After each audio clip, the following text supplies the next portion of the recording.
नमस्कार दोस्तों, SN electrical academy के यूट्यूब चैनल पे आप सभी का स्वागत है। दोस्तों, यूपीपीसीएल DG2 की प्रिपरेशन करने वाले स्टूडेंट के लिए हम स्पेशल क्वेश्चनों को डिस्कशन कर रहे थे। इसमें भी हमने न्यूमेरिकल क्वेश्चन को ही इंक्लूड किया हुआ है। ये हमारा पार्ट नंबर 19 है। वीडियो को एंड तक देखिएगा, बहुत कुछ सीखने को मिलेगा। और वीडियो अच्छी लगे तो वीडियो को लाइक कीजिए और अपने दोस्तों में भी शेयर कीजिए। जो भी स्टूडेंट चैनल पे पहली बार होंगे प्लीज़ चैनल को सब्सक्राइब जरूर कर लेंगे, साथ ही साथ बेल आइकन को भी प्रेस कर लेंगे। चलिए, फर्स्ट नंबर क्वेश्चन आप सब प्यारे साथियों स्क्रीन पे देख पा रहे होंगे। इसमें फर्स्ट नंबर क्वेश्चन में कहा क्या जा रहा है वो देखिए कि एक किसी पदार्थ का कुल फ्लक्स 80 माइक्रोवेबर है, जिस पर एमएमएफ 160 एम्पियर टर्न है, तो रिलक्टेंस का मान क्या होगा। यानी रिलक्टेंस, जिसे हम मैग्नेटिक सर्किट में फ्लक्स का रेजिस्टेंस के रूप में भी जानते हैं। रिलक्टेंस और एमएमएफ मैग्नेटोमोटिव फोर्स के बीच जो फार्मूला बनता है वो होता है आरएम। ये रिलक्टेंस होता है। रिलक्टेंस को हम आरएम से या एस से भी कहीं कहीं रिप्रेजेंट करते हैं। तो आरएम इक्वल टू हो जाता है एफएम अपन फाई हो जाता है। और एफएम जो है मैग्नेटोमोटिव फोर्स है, तो इसका फार्मूला क्या होता है, तो एन आई हो जाता है अपन फाई हो जाता है। चूंकि यहाँ पे एन आई के रूप में नहीं दिया है, क्योंकि टर्न और करंट अलग अलग नहीं दिया है, सीधा सीधा यहाँ एमएमएफ दिया गया है 160। तो फिर इस फार्मूले को यहाँ यूज नहीं करेंगे, यहीं से काम हमारा हो जाएगा। तो एमएमएफ दिया है 160 और फाई का जो मान है वो 80 माइक्रोवेबर दिया है। रिलक्टेंस आरएम का मान पूछा गया है। अब इसी में इसका मान पुट करें तो एफएम का मान कितना है, 160 दिया है अपन फ्लक्स का मान जो है 80 और माइक्रोवेबर है, तो आप सबको पता होगा माइक्रो 10⁻⁻6 होता है वेबर। अब क्या करेंगे कि ये जीरो से ये जीरो मारा जाएगा, 8 दूनी का 16 हो जाएगा। और ये देखिए ये नीचे में है 10⁻⁻6, तो इसको ऊपर लेके जाएंगे तो 10⁻6 प्लस में हो जाएगा। तो आंसर क्या आया, 2 × 10⁻+ मतलब 6। और इसका मात्रक आरएम का क्या हो जाएगा, तो देखिए यहाँ से मात्रक एफएम का क्या निकलेगा, एम्पियर और एन से टर्न बाई वेबर, तो इसका मात्रक एम्पियर टर्न बाई वेबर हो जाएगा। प्लस में है, देखिए ऑप्शन नंबर सी में दिया गया है 2 × 10⁻6 ampere turn by weber. Option number C correct answer हो जाएगा। अगला नंबर क्वेश्चन, अगला जो क्वेश्चन है सेकंड नंबर, इसमें है कि एक 1 मीटर लंबे चालक में धारा 5 एम्पियर प्रवाह है, वह 1.5 वेबर बाई मीटर स्क्वायर की 30 अंश कोण से काटता है, तो फिर बल का आयाम ज्ञात कीजिए। देखिए यहाँ पे एल का मान दिया गया है, इस क्वेश्चन में 1 मीटर दिया गया है। ये 5 एम्पियर, ये करंट का मान 5 एम्पियर दिया गया है। और 1.5 वेबर बाई मीटर स्क्वायर, ये बी का मान है 1.5 वेबर बाई मीटर स्क्वायर। तो एंगल भी दिया गया है, एंगल 30 डिग्री दिया है। फिर लगने वाला बल ज्ञात कीजिए, तो F बराबर IB/L साइन थीटा हो जाएगा। अब क्या करेंगे, तो देखिए I का जो मान है यहाँ दिया गया है 5 एम्पियर, B का मान जो दिया गया है मैक्सिमम फ्लक्स घनत्व वो 1.5 हो जाएगा, इनटू L जो है, L इस मीटर की लंबाई है, तो 1 मीटर लंबाई और साइन 30 डिग्री, साइन 30 डिग्री कर देंगे। अब यहाँ से इसमें इंटू कर दीजिए, तो 5 में 1.5 से गुणा करेंगे तो 7.5 आ जाएगा, इंटू साइन 30 डिग्री का मान क्या हो जाएगा, 1/2 हो जाएगा। जब इसमें आप भाग देंगे तो 2 तिहाई 6, 2 पॉइंट लग जाएगा, एक अंक के बाद है, तो 2 7 14, 2 5 10, यानी 3.75 न्यूटन हो जाएगा। ऑप्शन नंबर सी में दिया गया है, इसलिए ऑप्शन नंबर सी बिल्कुल करेक्ट आंसर हो जाएगा। उम्मीद करेंगे आप सबको ये क्वेश्चन अच्छे से समझ में आ रहे होंगे। अगला क्वेश्चन थर्ड नंबर है कि एक 0.4 लंबे, यहाँ मीटर आप थोड़ा सा लगा लीजिएगा क्योंकि टाइपिंग मिस्टेक हो चुका है, तो यहाँ पे आप सब मीटर जरूर लगाइएगा।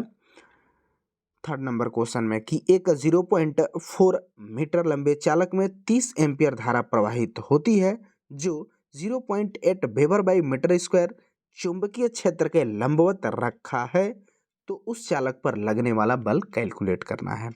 इस चालक की जो लंबाई है वो 0.4 मीटर दिया गया है। इसमें करंट का फ्लो 30 एम्पियर है और फ्लक्स घनत्व जो है वो 0.8 वेबर बाई मीटर स्क्वायर है और लंबवत यानी एंगल थीटा का मान 90 डिग्री। लंबवत का मतलब यही होता है लगने वाले बल का मान ज्ञात कीजिए। पिछला फार्मूला ही यहाँ पे भी हम इंक्लूड करेंगे। F बराबर IB/L साइन थीटा हो जाएगा। अब यहाँ से I का मान देखिए, यहाँ पे 30 दिया हुआ है इंटू B का मान जो है फ्लक्स घनत्व वो 0.8 दिया है इंटू लंबाई जो है 0.4 दिया है और साइन 90 डिग्री, साइन 90 डिग्री। अब यहाँ से क्या करेंगे कि ये 30 तो ऐसे ही नोट हो जाएगा, 8 चौका 32 हो जाएगा और इसमें 1 अंक और इसमें 1 अंक के बाद दशमलव है तो 2 अंक के बाद यहाँ दशमलव हो जाएगा और साइन 90 डिग्री का मान 1 हो जाएगा। अब इसमें आप इंटू कीजिए तो इसका 1 0 नोट कर दीजिए और 3 दूनी का 6 हो जाएगा, 3 3 का 9 हो जाएगा, 1 अंक के बाद दशमलव कट जाएगा, कितना हुआ 96 हुआ। हमने क्या निकाला, न्यूटन बल निकाला है तो इसका मात्रक न्यूटन हो जाएगा। आंसर तो होगा सॉरी दोस्त, यहाँ पे देखिए 2 अंक के बाद है तो यहाँ पे 2 अंक के बाद लगेगा यानी 9.6 न्यूटन होगा। ऑप्शन नंबर 1 करेक्ट आंसर हो जाएगा। ध्यान से देखिएगा, देखिए यहाँ पे 2 अंक के बाद है तो यहाँ 2 अंक, क्योंकि 30 इंटू 32 गुणा हुआ है तो 960 हुआ, 2 अंक के बाद दशमलव लगाएंगे तो 9.6 हो जाएगा। अगला क्वेश्चन, अगला जो क्वेश्चन है 4 नंबर, इसमें है कि एक परिनालिका जिसमें 1000 टर्न है, जिसमें 5 सेकंड में 20 वोल्ट उत्पन्न होता है तो कुल फ्लक्स परिवर्तन क्या होगा। 1000 टर्न जो है ये n का मान दिया गया है, 5 सेकंड ये t का मान है, टाइम है और वोल्टेज जो है वो 20 वोल्ट है तो ये v का मान हो जाएगा। कहीं कहीं e भी इसे डिनोट किया जाता है। तब यहाँ पे कह रहा है कि कुल फ्लक्स परिवर्तन क्या होगा, तो formula E equal to n d phi upon d t हो जाएगा। यही डी फाई पूछा है, फ्लक्स परिवर्तन। डेल्टा फाई कहीं भी लिखा जाता है, इसका मतलब होता है कि फ्लक्स में वहाँ परिवर्तन हुआ है, फाइनल माइनस प्रारंभिक होता है। अब इसी में मान भरना है तो वोल्टेज का मान देखिए यहाँ पे दिया गया है प्यारे साथियों, 20 दिया गया है इक्वल टू टर्न n जो है ये 1000 यहाँ पे दिया गया है इनटू डी फाई हमें कैलकुलेट करना है और डेल्टा टी का जो मान है वो दिया गया है 5 सेकेंड। अब क्या करेंगे, क्रॉस मल्टीप्लिकेशन करेंगे तो 20 5 100 हो जाएगा इक्वल टू 1000 और डी फाई हो जाएगा। अब देखिए यहाँ से 2 जीरो से 2 जीरो मारा जाएगा तो डी फाई का मान क्या आएगा, 1/10 हो जाएगा।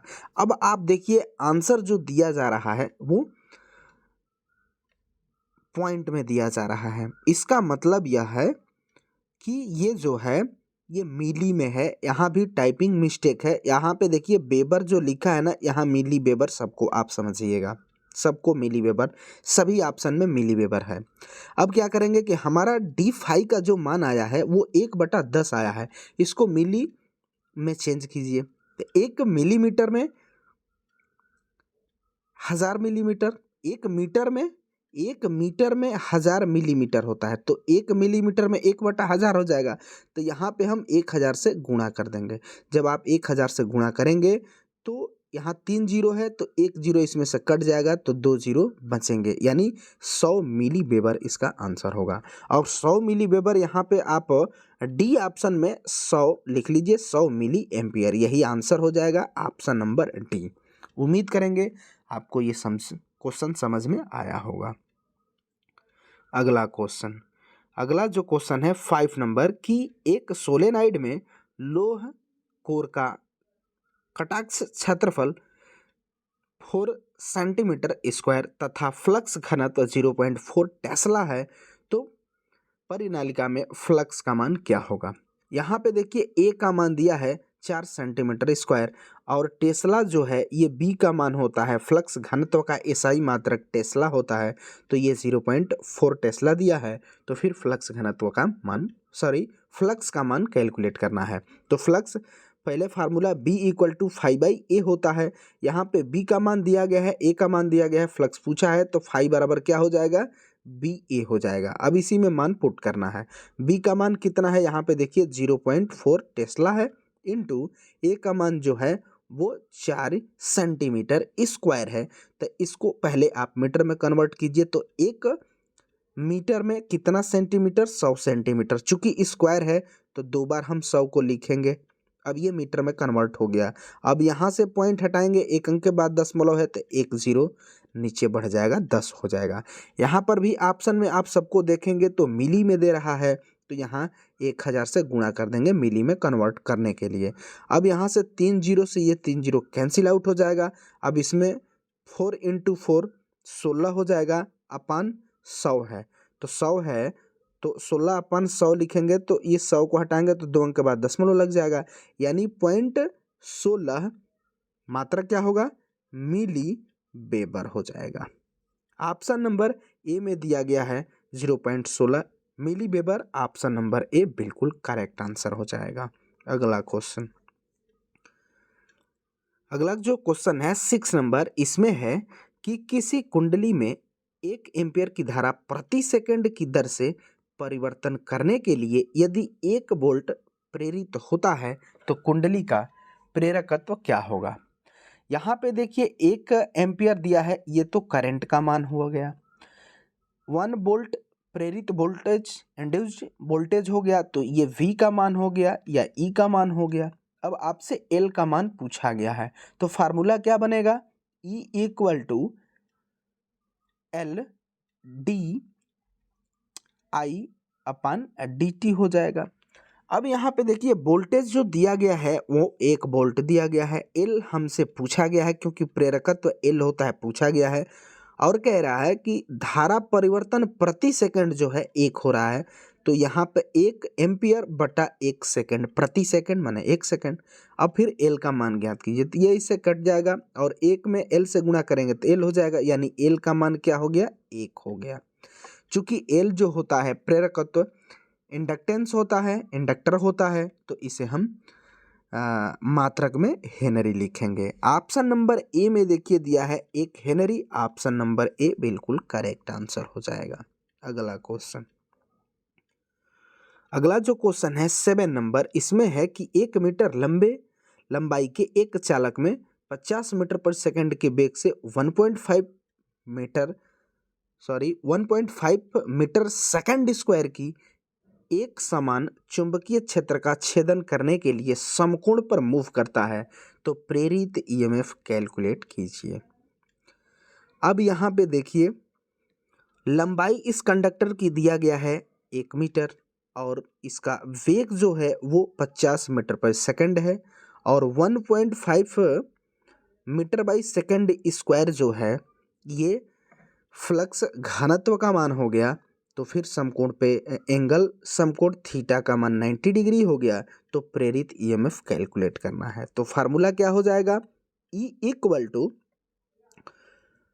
BL/V साइन थीटा हो जाएगा। अब यहाँ सब कुछ मान दिया गया है, देखिए B का मान जो है फ्लक्स घनत्व यहाँ दिया है 1.5, L का जो मान है वो लंबाई 1 मीटर दिया गया है, V वेग जो है ये 50 मीटर बाई सेकंड दिया है, और थीटा यहाँ साइन थीटा का मान 90 डिग्री रखेंगे, क्योंकि कहा है समकोण पे है, तब इसी में मान पुट कीजिए। B का मान 1.5 हो जाएगा, L का मान जो है वो 1 हो जाएगा, V का मान 50 हो जाएगा और साइन 90 डिग्री।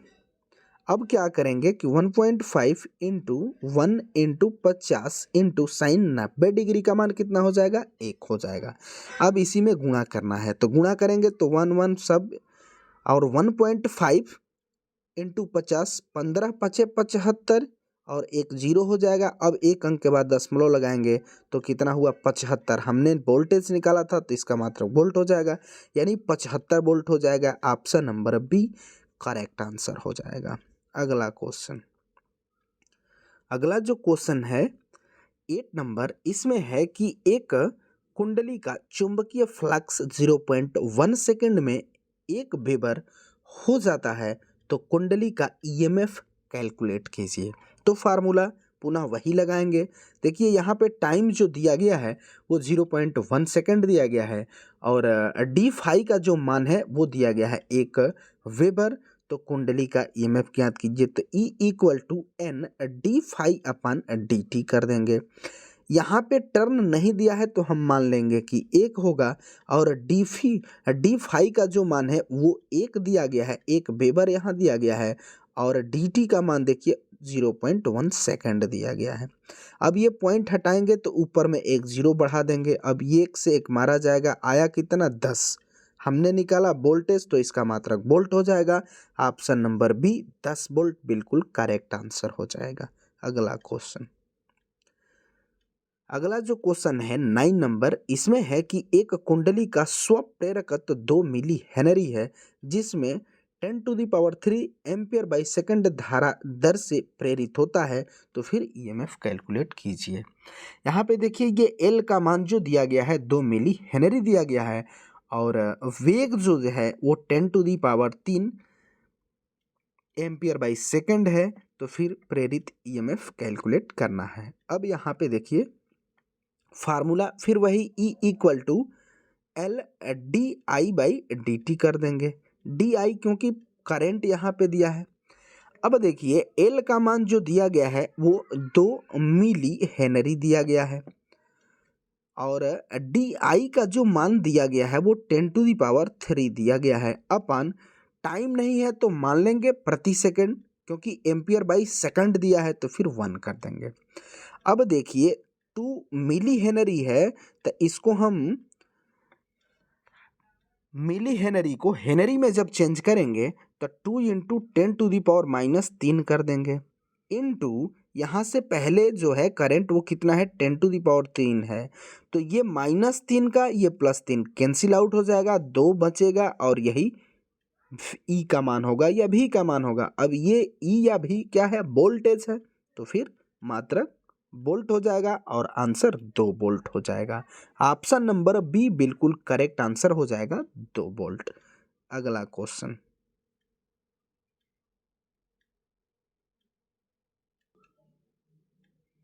अगला जो है 10 नंबर क्वेश्चन, इस 10 नंबर क्वेश्चन को आप ध्यानपूर्वक देखिएगा। इसमें है कि 50 हर्ट्ज की आवृत्ति वाले प्रत्यावर्ती धारा का धारितीय प्रतिघात यानी एक्ससी कैपेसिटिव रिएक्टेंस 10 ओम है। यदि फ्रीक्वेंसी बढ़ाकर 100 हर्ट्ज कर दी जाती है तो फिर धारितीय प्रतिघात एक्ससी का मान बताइए। यहाँ रिलेशन है फ्रीक्वेंसी और कैपेसिटिव रिएक्टेंस में। इसको देखिए पहले तो फार्मूला जो होता है वो होता क्या है, तो XC capacitive reactance equal to 1/2 pi FC होता है। तो यहाँ पे देखिए कैपेसिटिव रिएक्टेंस और फ्रीक्वेंसी का रिलेशन कैसा है, व्युत्क्रमानुपाती का है। क्लियर। तो यहाँ से ये 1 करेंगे मतलब पहला कैपेसिटिव रिएक्टेंस, तो ये पहले की फ्रीक्वेंसी, तो फार्मूला क्या बन जाएगा। अब इसी का दूसरा मीडियम हम लेंगे तो दूसरे का कैपेसिटिव रिएक्टेंस C2 और अपन 1/2 पाई F2 इंटू C हो जाएगा। ये फ्रीक्वेंसी दूसरे की होगी। तो फाइनल ये फार्मूला कैसे बनेगा, तो XC1 upon XC2 equal to, देखिए ये 2 ऊपर जाएगा तो F2 अपन F1 हो जाएगा। यहाँ कैपेसिटिव रिएक्टेंस पहले का है तो यहाँ फ्रीक्वेंसी दूसरे की आई है F2, यहाँ पे कैपेसिटिव रिएक्टेंस XC2 है तो यहाँ पे फ्रीक्वेंसी F1 आई है। यही फाइनली फार्मूला बनेगा और यही क्वेश्चन में लगेगा। उम्मीद करेंगे ये फार्मूला आपको समझ में आया होगा।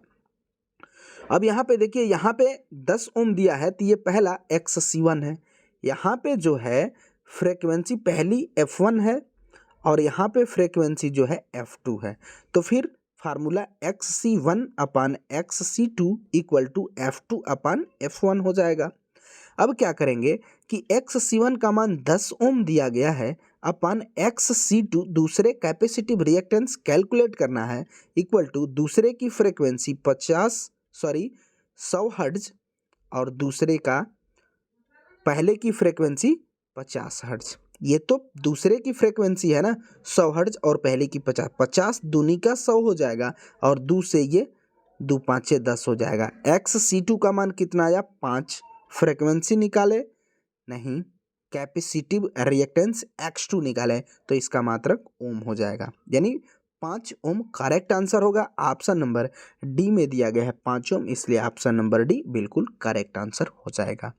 तो दोस्तों हमने टॉप लेवल के 10 क्वेश्चन न्यूमेरिकल को इसमें डिस्कशन किया। वीडियो कंप्लीट वॉच कीजिएगा, बहुत कुछ सीखने को मिलेगा। साथ ही साथ वीडियो अच्छी लगे तो वीडियो को लाइक कीजिएगा और अपने दोस्तों में भी वीडियो को शेयर भी कीजिएगा। जो भी स्टूडेंट चैनल पे पहली बार होंगे प्लीज़ चैनल को सब्सक्राइब ज़रूर कर लेंगे, साथ ही साथ बेल आइकन को भी प्रेस कर लेंगे। तो चलिए इस वीडियो में बस इतना ही, तब तक के लिए bye bye, take care, thanks for watching this video.